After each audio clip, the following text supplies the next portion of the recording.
In the spring of 1986, the Soviet Union operated the world's third-largest nuclear power station. Chernobyl Nuclear Power Plant, located in northern Ukraine, housed 4 reactors that generated electricity for millions of people. The facility had been running for years without major incident. Engineers considered it a model of Soviet technical achievement. On the night of April 25th, operators prepared to conduct a safety test. The experiment aimed to determine whether the reactor's turbines could produce enough electricity to power emergency systems during a shutdown. Similar tests had been performed before at other facilities. This one was scheduled during a routine maintenance period. The test required reducing the reactor's power output significantly. Operators began lowering power levels that evening, but the process did not go as planned. Due to a miscommunication with the electrical grid, the test was delayed by nearly 9 hours. The reactor sat at reduced power much longer than intended.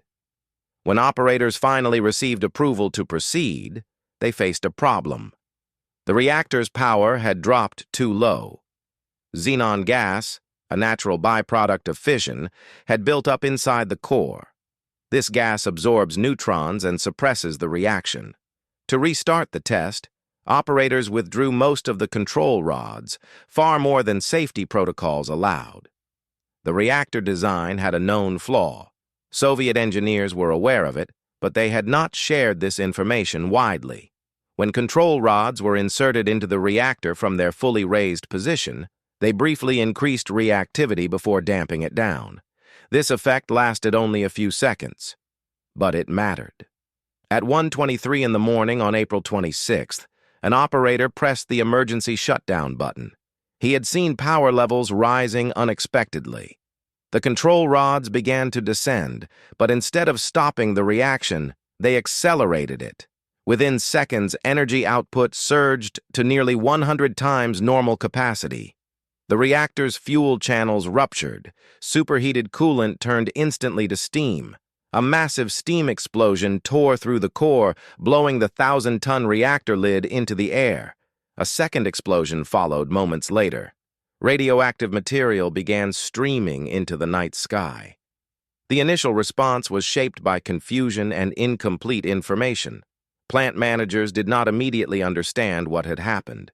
Some believed the reactor was still intact. Firefighters arrived within minutes, battling blazes on the roof without protective gear. Many had no idea they were being exposed to lethal radiation. Evacuation of the nearby city of Pripyat did not begin until the following afternoon, more than 36 hours after the explosion. Authorities hesitated, uncertain about the scale of the disaster. When the order finally came, residents were told to bring only essential items for a brief absence. Most never returned. The delay in acknowledging the severity of the accident extended beyond the local area. Soviet officials did not inform neighboring countries immediately. Radiation spread across Europe, carried by wind and rain. Swedish monitoring stations detected elevated levels on April 28th, 2 days after the explosion. Only then did Moscow confirm that an accident had occurred. The cost of this delay was substantial. Had evacuation begun sooner, thousands of people would have received lower radiation doses. Had neighboring countries been warned immediately, precautions could have been taken to protect food supplies and water sources. The information gap lasted days, during which exposure continued. Containing the disaster required extraordinary measures. Hundreds of thousands of workers, later known as liquidators, were sent to the site. They worked in short shifts to limit radiation exposure, clearing debris, and constructing a massive concrete shelter over the ruined reactor. Many received doses that would affect their health for decades. The economic impact grew steadily. An exclusion zone covering more than 1,000 square miles was established. Villages were abandoned. Farmland became unusable. The remaining reactors at Chernobyl continued operating for years, but the final unit was shut down in 2000. The original shelter required replacement. A new containment structure, completed in 2016, cost over $1.5 billion. Estimates of the total cost vary widely. Direct expenses for cleanup and containment reached into the tens of billions. Health costs, lost productivity, and ongoing monitoring added substantially more. Some analyses suggest the total economic burden exceeded $200 billion, though exact figures remain disputed. The human cost is harder to quantify. 31 people died in the immediate aftermath, mostly plant workers and firefighters. Thousands more developed radiation-related illnesses. Studies disagree on the number of cancer cases attributable to the disaster. Conservative estimates suggest several thousand excess deaths. Higher estimates reach into the tens of thousands. The accident's broader consequences unfolded over years. It damaged public confidence in nuclear energy across Europe. Construction of new reactors slowed or stopped in multiple countries.